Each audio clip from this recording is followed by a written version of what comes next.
Musim dividen telah selesai nih Sobat Invest. Maka kali ini kita bahas 4 saham yang telah membagikan dividen dan terlihat mulai diakumulasi kembali oleh investor asing. Apakah ada saham yang menarik dan menjadi incaran Sobat Invest? Pertama ada saham TLKM yang telah membagikan dividen pada 11 Juni 2025.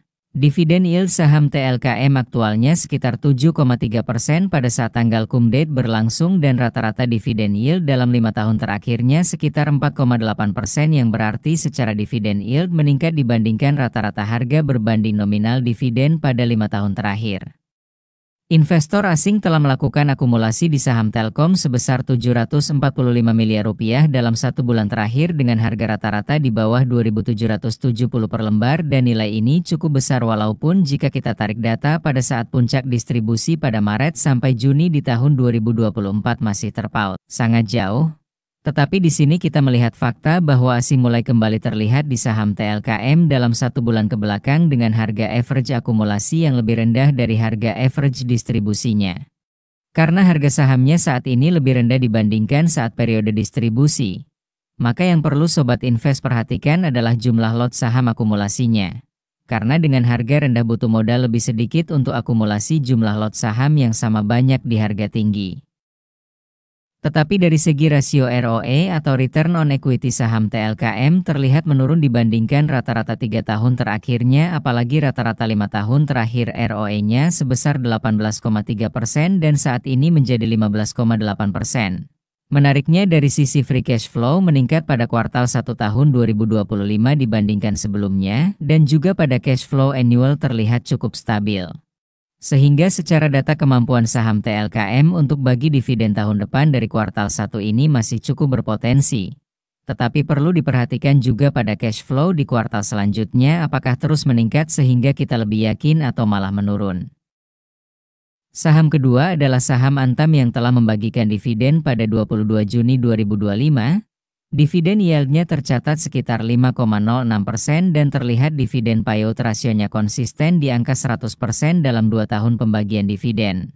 Secara yield tahun 2024 ini meningkat dibandingkan rata-rata 5 tahun terakhirnya walaupun harga saham Antam sudah naik. Investor asing mengakumulasi sekitar 524 miliar dalam 1 bulan terakhir. Harga rata-rata akumulasinya di bawah 3.230 per lembar yang berarti ada di bawah harga market saat ini. Tetapi jika kita tarik data awal akumulasi sejak 9 April 2025 maka average harganya ada di bawah harga 2.730 per lembar saham. Maka pada penurunan terakhir harga saham Antam rebound di atas 2800-an karena mulai mendekati harga average akumulasinya.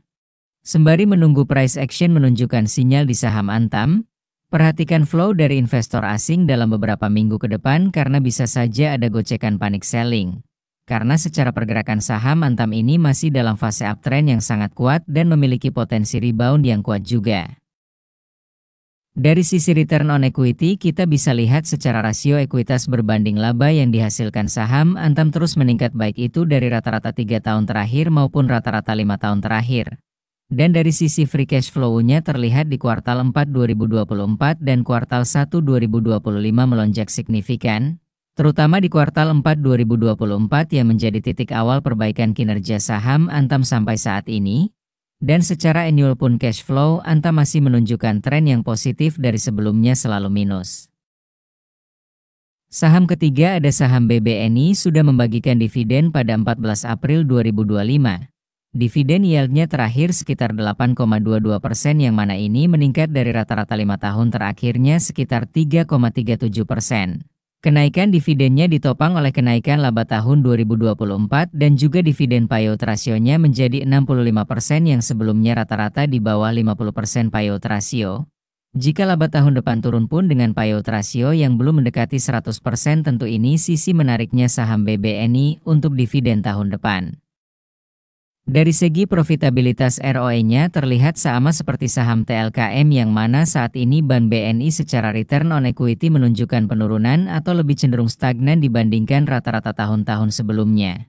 Walaupun dibandingkan average 5 tahunnya meningkat, tetapi dibandingkan average ROE 3 tahunnya terlihat menurun. Dari sisi free cash flow saham BBNI terlihat cukup bagus di kuartal 1 2025 dan mulai berbenah dari penurunan kinerja operasionalnya pada tahun 2024. Memang dari segi fundamental dan kesehatan arus kas perusahaan di saham BBNI ini sangat jauh dibandingkan tiga perbankan besar lainnya, terutama saham BBCA yang arus kasnya sangat kuat dibandingkan ketiga saham bank BUMN. Dalam 1 bulan terakhir asing terlihat net buy di saham BBNI sekitar 290 miliar rupiah. Jika kita lihat data pembelian tersebut berada di harga average 4.250 ke bawah yang mana minus rata-ratanya sekitar 7% floating.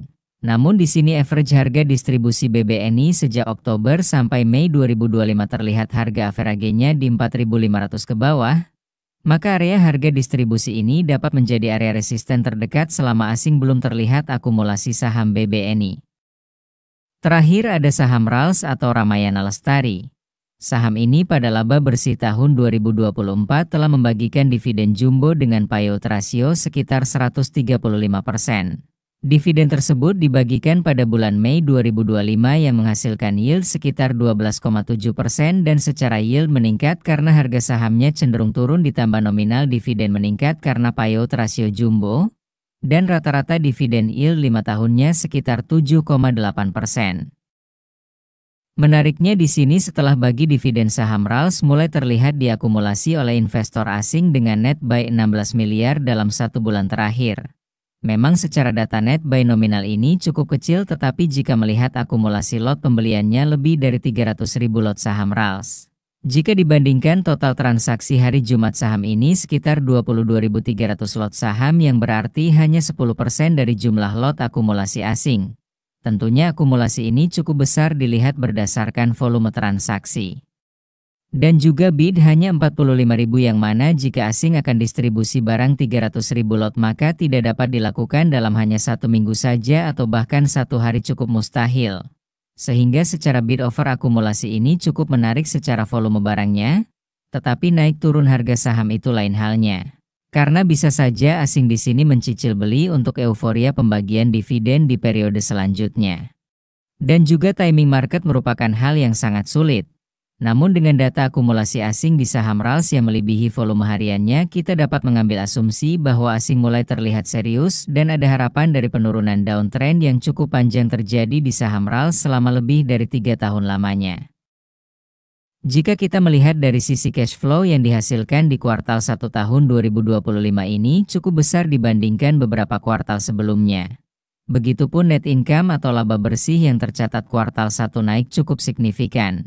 Dan juga dengan valuasi P sekitar 3,2 kali sampai 6,6 kali dengan price to book value 0,74 ini sudah cukup menarik dengan catatan jika saham RALS berhasil mencatatkan kinerja yang bagus pada kuartal selanjutnya di tahun 2025 ini. Perbaikan kinerja saham RALS juga mulai terefleksikan dari return equity yang terus meningkat. Baik itu dari rata-rata 3 tahun terakhirnya 8,8% dan bahkan rata-rata 5 tahun terakhirnya hanya 5,5% saja. Walaupun jika kita lihat data ROE-nya secara tahunan terlihat menurun dibandingkan pada tahun 2019 ke belakang, namun setidaknya dalam 3 tahun terakhir ROE sudah cukup stabil. Sehingga potensi dividen periode selanjutnya sangat layak untuk kita pertimbangkan dan perhatikan dengan catatan laba bersihnya stabil dan tidak mencatatkan kerugian. Setidaknya survival mode dulu karena saat ini daya beli cukup tidak baik-baik saja ya Sobat Invest. Video ini bukan ajakan beli atau jual saham dan segala keputusan sepenuhnya ada di tangan Anda. Semoga video ini bermanfaat, support terus channel ini dan tonton video lainnya. Sekian dan terima kasih telah menonton.